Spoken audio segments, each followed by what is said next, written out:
से निकला हुआ ये 7वां कलमा लूका की इंजील उसका 30 उसकी 44 से 46 तक। इस में अंधियारा छाया रहा और सूर्य का उजाला जाता रहा और मंदिर का पर्दा बीच से फट गया और यीशु ने बड़े शब्द से पुकार कर कहा, हे पिता, मैं अपनी आत्मा तेरे हाथ में सौंपता हूँ। और ये कहकर प्राण छोड़ दिए। परमेश्वर वचन को पढ़ जाने को सुने जाने का सबको आशीर्वाद। तेरी आराधना करने पाए पिता परमेश्वर और पिता परमेश्वर हम तुझे धन्यवाद देते हैं। आज के दिन परमेश्वर तूने हमारे लिए सलीब पर अपने आपको कुर्बान किया परमेश्वर। और पिता परमेश्वर हम पिता परमेश्वर सातवीं वाणी को तेरे हाथों में सौंपते, जिस बहन के मुँह से बोला जाए पिता परमेश्वर, वो पिता परमेश्वर तेरी रूह में होके बोले। इससे पिता परमेश्वर हम सबको आशीष मिला तेरे बेटे यीशु के बेटे मधुर नाम में होके मानते हैं। इस दुआ को सुन दो दया से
ले चल मुझे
प्रभु का धन्यवाद हो कि परमेश्वर पिता ने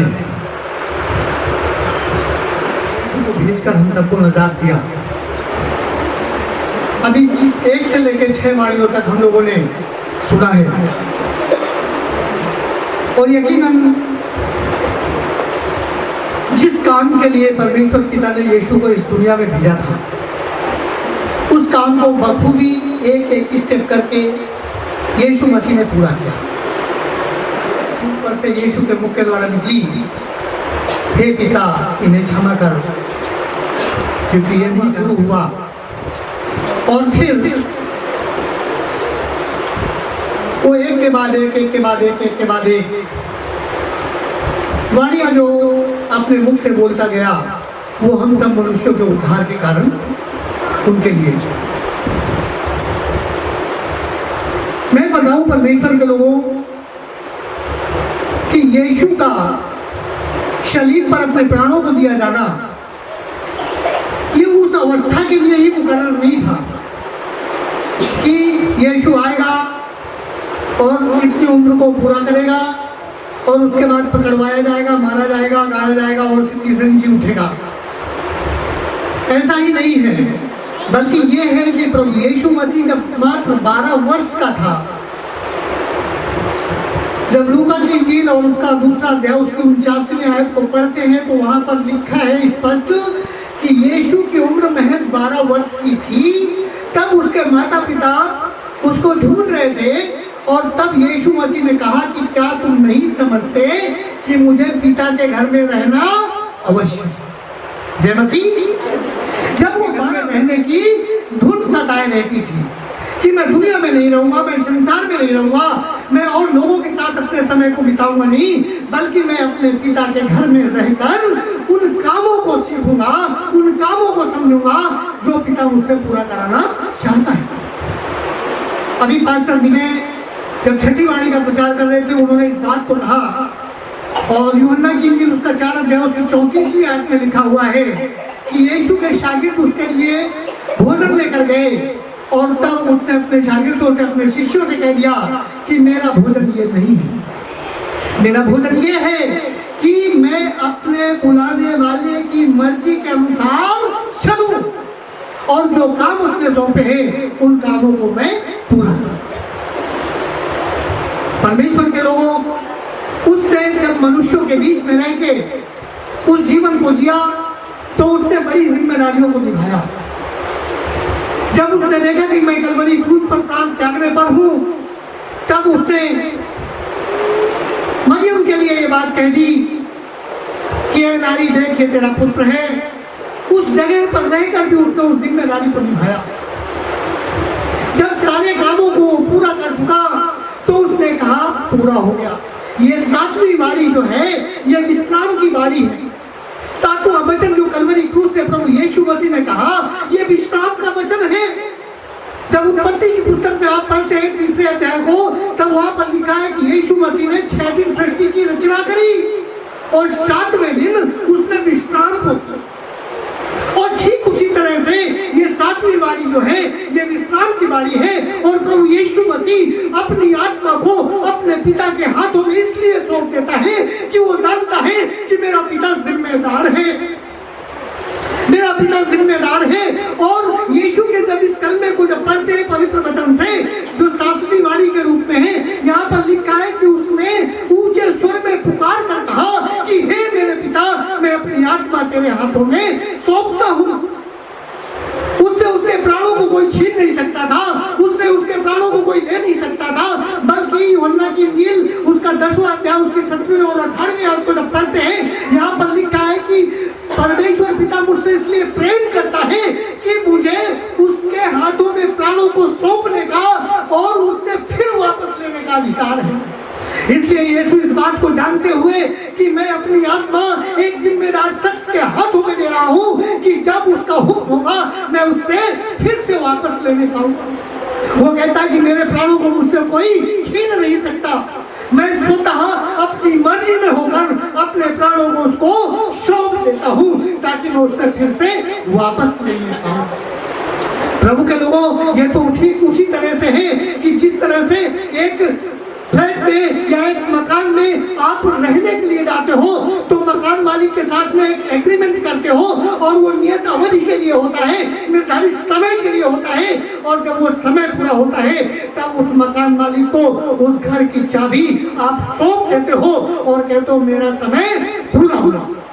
जितने दिन का मैंने एग्रीमेंट किया था, जो बातें जो शर्तें मैंने आपके साथ एग्रीमेंट में तय करी थी वो सारी हाथ में लेता हूं, क्योंकि मेरा शरीर तो मेरा है जो आज मिट्टी से जन्मा है और कल मिट्टी में चला जाएगा, परंतु ये आत्मा जिसको मैंने अपने पिता से पाया था ये आत्मा मेरी नहीं है। इसलिए इस दौड़ को मैंने पूरी कर लिया है, जो जिम्मेदारी तूने मुझे दी थी उन जिम्मेदारियों को बखूबी निभा लिया है।